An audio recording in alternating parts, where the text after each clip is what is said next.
What? Who's what? Jacob. Yeah, I know. That's Jacob. I think we have quorum. You do. Jacob is coming.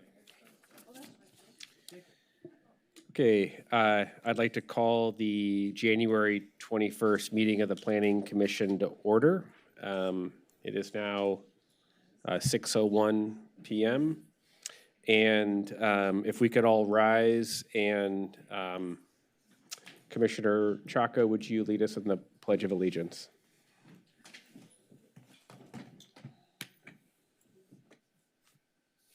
Pledge allegiance to the flag of the United States of America and to the republic for which it stands, one nation, under God, indivisible, with liberty and justice for all. Okay, thank you very much. Can we have a roll call, please? Yes. Commissioner Fresco, absent. Commissioner Lambert. Here. Commissioner Landris. Here. Commissioner Reese. Commissioner Wasserman, absent at the moment. Vice Chair Chaco. Present. Chair Hamilton. Here. Okay, thank you.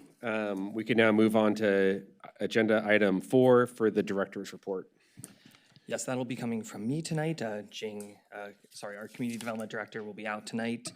So to kind of give a little overview of what is upcoming for the commission, on February 4th, we currently have no items, so we are anticipating canceling that meeting. On February 18th, there may be a airport conversion discussion that will be happening. We're still trying to schedule that with the airport conversion team. At the moment, it'll be on the 18th, but we are also looking at March 4th. That request came in only earlier this week, so we're kind of coordinating that effort. And then on March 4th, we will be having, hopefully, the city manager coming to us this time. I know he tried a handful of months ago, but unfortunately some scheduling conflicts kept him from joining us.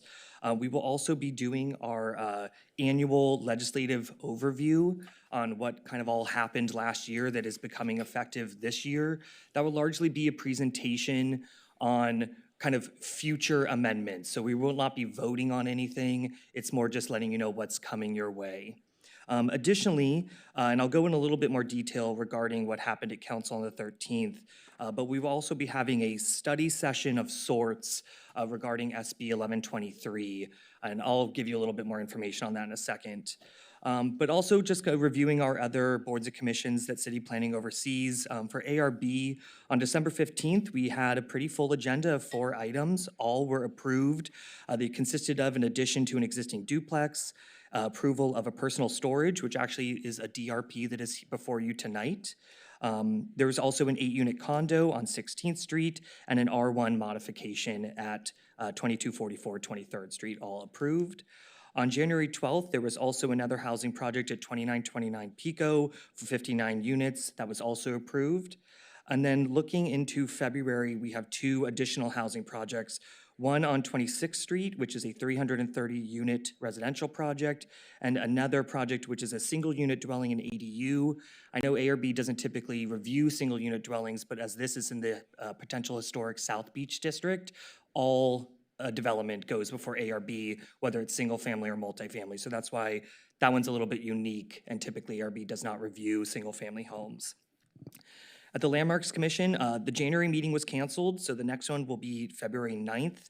Largely, the discussion will be, or the meeting will be around the discussion of the Mills Act program. Based on council's direction in October, they asked us to bring back kind of a review of our program, what other jurisdictions are doing, so they can have a discussion on future implementation. So staff is doing outreach now. They are going to the Conservancy tomorrow. They will be going to Landmarks on the 9th of February, ultimately to go to council on March to ask the question of what would they like us to continue to look into. But bringing back to City Council, so on January 13th, there were 2 items regarding the Cannabis Equity Program update. That was largely based off a direction received from the state to realign our equity plan more closely to their requirements, to ensure that if and when we wanted to pursue additional grant funding, whether the city or an applicant, we just aligned with the state. So it was a very easy just kind of making sure we were compliant. Also, we had a boards and commissions comprehensive review. Largely, there was no big changes to the boards and commissions that city planning oversees. There was a discussion regarding the Landmarks Commission to remove a residency requirement for 5 of the 7 positions. During the study session, council did not pursue that recommendation, so the residency requirement is still going to remain. There was also the extension of the off-site affordable housing pilot program. So if you might remember, we allowed the pilot program to be projects up to the first 1,000 units could apply. We got 6 projects in pretty quickly that capitalized on all those 1,000 units.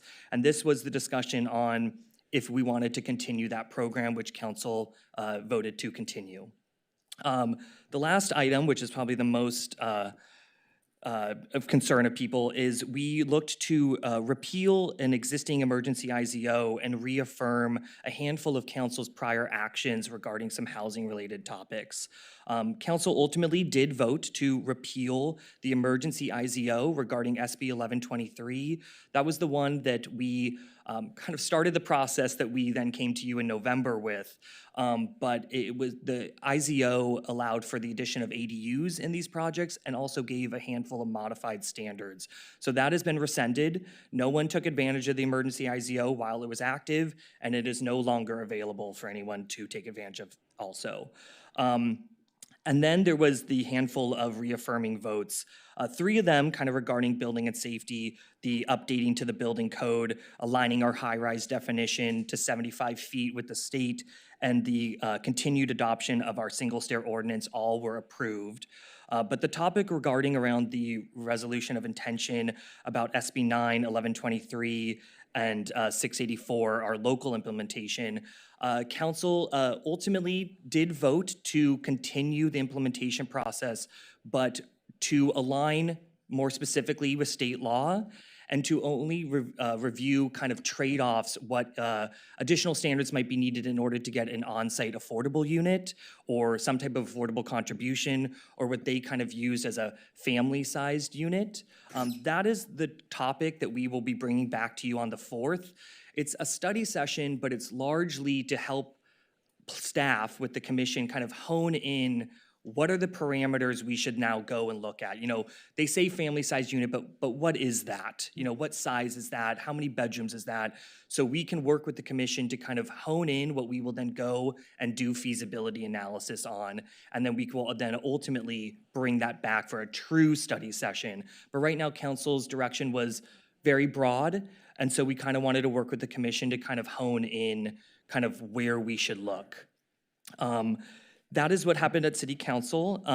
Some of that might come in certain waves, you know, whether certain aspects of SB 9 come quicker versus 1123. We're still kind of gaming that out a little bit. And then lastly, just a update on what's going on in the city. I just wanted to make everyone aware that we have an interim city clerk, Denise Anderson Warren, who was not the most recent city clerk, but the one before that, will be serving as interim city clerk while we council Process of managing ex parte contacts. And I'll defer to Commissioner Wasserman to speak on this as well, but my proposal, and I would like to have them, for us to be able to ask staff to come back to us with language, is to add it to our rules of order that in these cases, when we start a hearing, when we come back from recess and we're standing in the hallway talking with people, that the presiding officer at the time invites voluntary disclosures related to interested parties. That would be an obligation of the chair to invite those disclosures. Choosing not to disclose would not jeopardize the proceeding in any way, and it would remain purely voluntary. Jacob, do you want to? Yeah, I think that's right. I mean, I want to keep this. I do not want, when we do our next housing element, to have to disclose every single meeting I did because every single person is an interested party in a housing element. Yeah. But for the DA, for the pawn shop, I think that there is a clear interested party. How you write that up may be a challenge for you, or maybe you just leave it to commissioner discretion if it's voluntary anyway. But yeah, I do think the DAs felt weird because there was clearly someone applying, we were meeting with them, and we did, I think, Peter, you asked us to, and we did, but that wasn't in our rules of order. So I'd just like something to be in our rules of order about it. And I will say that staff kind of understands the concern, and we can come back if we vote on this and the motion passes. We can come back at the next meeting with some proposed language that we think would help address that issue. Do we have, I just wonder if you have thoughts since we're presenting it for the first time. Well, I guess my thought generally is we already have voluntary disclosure requirements for everything that we do, whether it be a DA or otherwise. I think it really just comes down to us being forthright and transparent with any interests that we have in a particular matter and who we've already met with. I think that's just the right thing to do. I understand staff's concern about keeping it voluntary. So to me, it feels like more symbolism than substance, but I would support something that staff would put together to just help clear the air about what we should be otherwise doing no matter what. Is that right? Okay.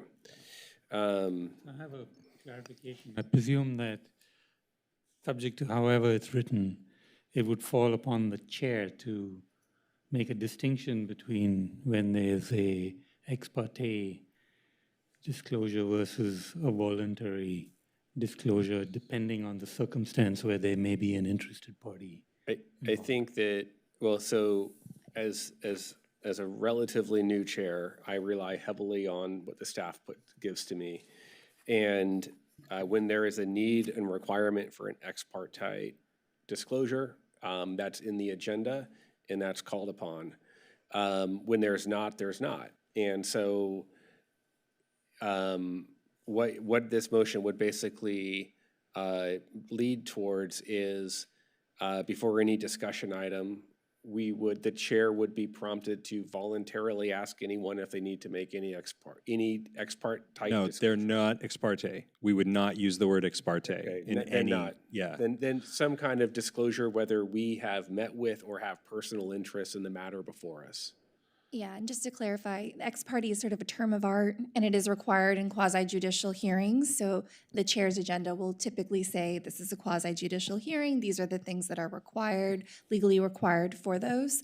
That would not be the case for the other amendments or discussions that you're talking about. So those items would allow for the voluntary disclosures, which would be different than the ex partes. And the personal interest piece is irrelevant to this. If we have personal interest, we have to recuse.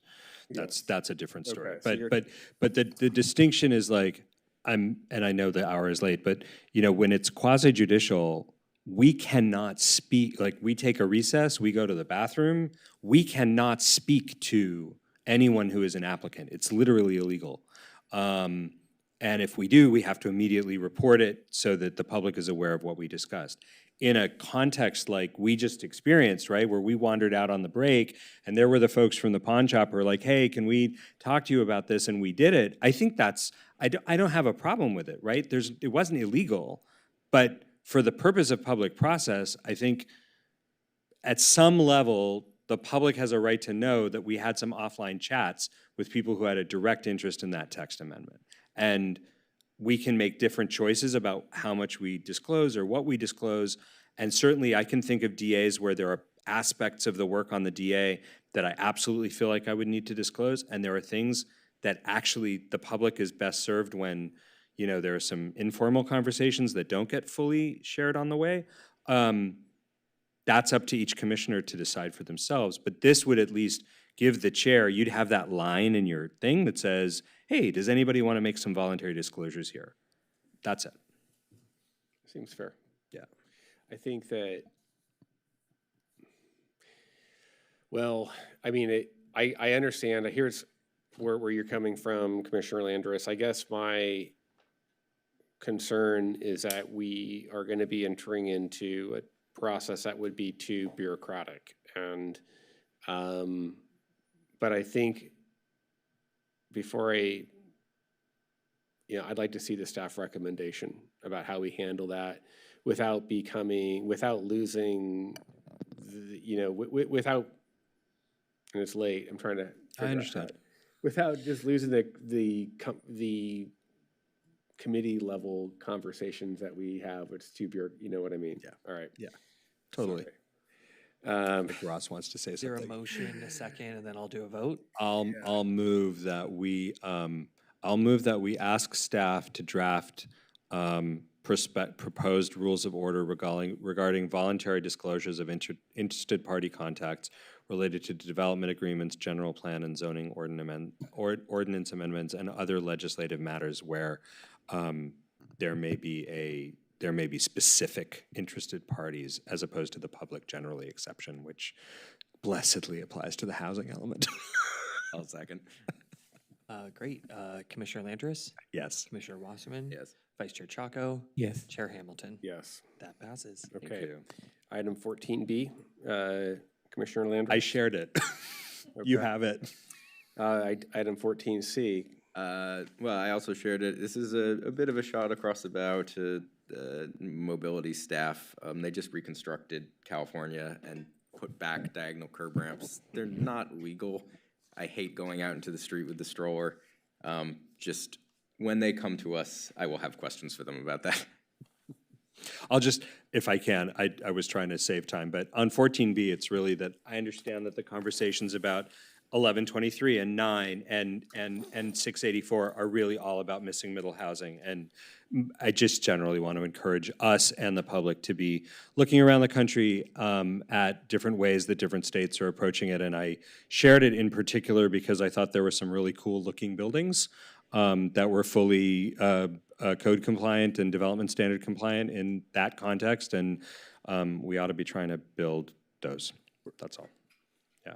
So with that, may I risk move? of asking a question, I did look at what you put out. Yes, sir. And my question would be, were those 2-story or 3-story Two. designs? Okay. They were two-story designs.